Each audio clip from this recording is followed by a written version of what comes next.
so many ways is he actually makes the law harder, right? He says it's not just being generous, it's unbelievable generosity, like loving your enemy more than you'd even like treat and love yourself.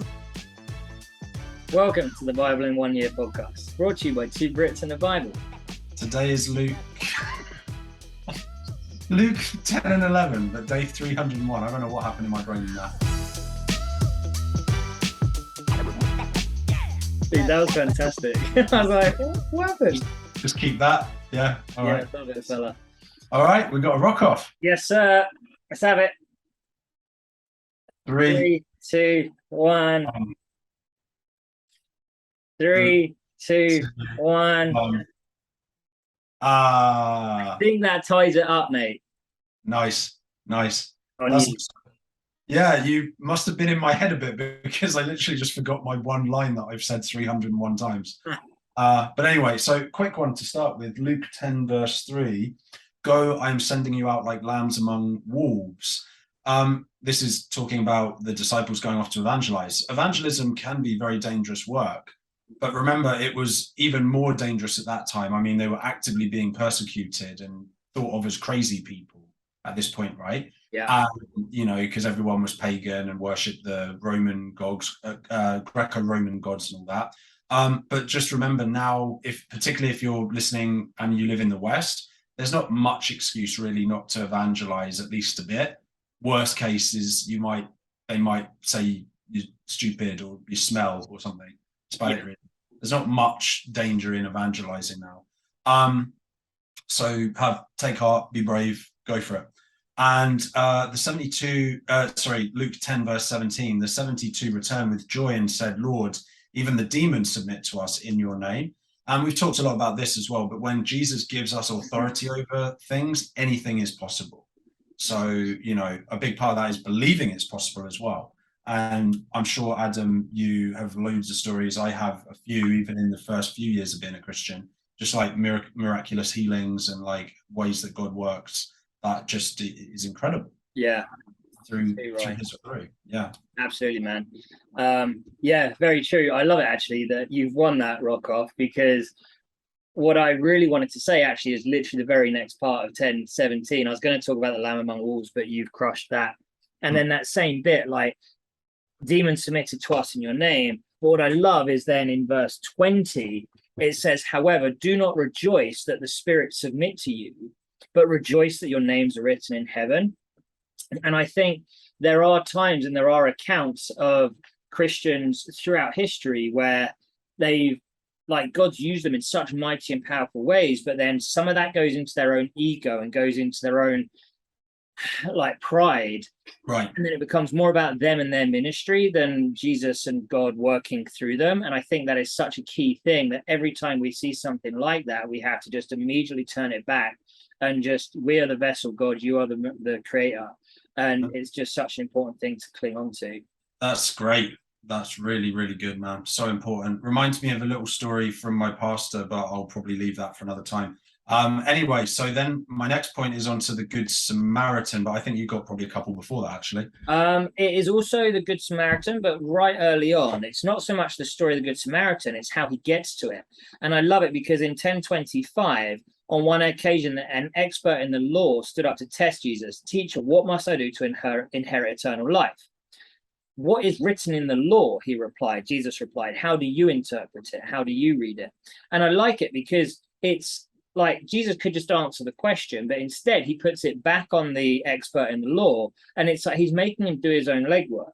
I think sometimes we just so rely on Jesus that it becomes like a feed me kind of situation. But actually we need to learn to find out these answers for ourselves, which is why we encourage you to read the Bible, because you pick out far more from it than just from listening to humans. Yeah. And actually dig into it for yourself, chew it over for yourself.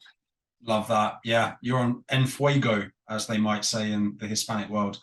So the Good Samaritan, a couple things from a John MacArthur sermon I watched on it, which I thought was really cool. So the Samaritans were hated by the Jews and vice versa because they were Edomites. So this goes all the way back to the brothers, right? Jacob and Esau. Yeah. the verb on how the Good Samaritan pours the oil and wine onto the wound of the injured person is associated with extreme generosity. So he doesn't just plonk a little bit of oil, a little bit of wine. He like lavishes like oil on these wounds and stuff, which reminds me a bit of when that woman lavishes oil and perfume, sorry, of Jesus. Yeah. He then gives the innkeeper 2 denarii for the stay. And they've worked out that 2 denarii would have been good for about 2 months worth of staying in this inn. So it's not like he chucked a couple of coppers and was like, here you go for a couple of days for this guy. Yeah. He gave him two months worth of stay and then said, I'll pay the balance if the guy needs to stay any longer. And in the context, as you say, of like what is fulfilling the law, what Jesus is saying here, as he did in so many ways, is that he actually makes the law harder. Right? He says it's not just being generous, it's unbelievable generosity, like loving your enemy more than you'd even like treat and love yourself, really. Like putting yourself up in a hotel for 2 months, you know, and throwing everything at it. And I just thought that for me, like really like more deeply made me understand this story that I've heard since childhood. That's really cool, man. I like it. That's good. The thing that I pull out of that is just how unpopular that story would have been back in the day, because people hated the Samaritans. It's like you look at the kind of hardcore rivalries in like British football and stuff like that. It would be like that. Like tell a Celtic fan to go and love on a Rangers fan. Like it's just not going to happen. And then he says, go and do likewise right at the end. And how unpopular to have heard that it would have been. Yeah, no, exactly. And it would be easy for us to get caught up in like, oh, well, I'll just be generous to people. But yeah, think of a person that you are prejudiced or hate in some way for whatever reason, maybe they whatever, and then imagine doing this for them, and that's what Jesus is asking. It's exactly. very convicting. Oh, you can see why people really pissed off with him. Absolutely. So then straight into the next story he's chatting about here, the home of Martha and Mary. Again, very well known in Christian circles. Mary's busy getting the house ready. Martha's just sitting down with Jesus, and Jesus is just like, actually, Mary, chill out. What Martha's doing is far more important. Oh no, Mary's doing what's better, spending the quality time. And that's what's important to Jesus, not how clean your house is. It's about that quality time, that relationship building with him. Absolutely. Then into the next bit, because I know you're back down in 11, the Lord's Prayer. So simple. Our Father. Back when Jesus was saying these things, God could not have been considered a father. He was God. He was an entity to be feared. This is, you're talking to your daddy, your father. You may or may not have had a good relationship with your dad. I know we both have. We're incredibly fortunate with that. But this is an intimate, loving relationship. And that's, again, an unpopular first time people have heard that opinion that Jesus is throwing out there that we just take for granted today. Yeah, dude, that's also good. And it's a small thing, but actually so important. You're right. That's so cool, dude. Like, because they would have thought of, you know, the patriarchs as being more like their fathers, like Moses and so on, right? And Abraham and stuff, but not God himself as much. So yeah, absolutely. That's really cool. For sure. Just a quick one, and I might just leave you the rest of the episode. We'll see what we're on here. Sure. This is one that just speaks to me because this is just my love language.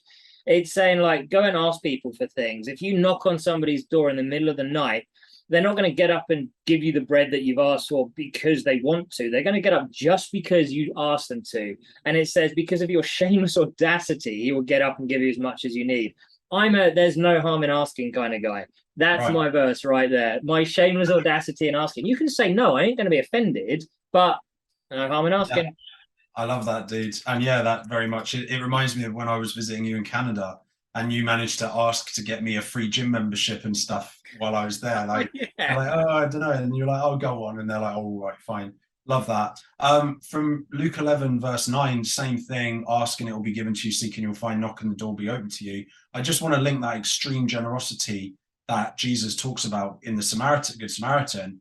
That's what we can sort of expect from our Father too, right? Like, he doesn't just say this stuff and be like, you do that. He practices what he preaches. He wants to be extremely generous to you and lavish love and care on you. And then real quick one, Luke 11:28, blessed rather are those that hear the word of God and obey it. Just Adam, obviously obedience over sacrifice. Had to chuck that one in quickly. One of your favorites. So yeah, there we go. Sweet. Well, thank you very much. Tomorrow, 12 and 13 of Luke. We love you. Share, subscribe, all the beautiful things that you know you want to do. Bye.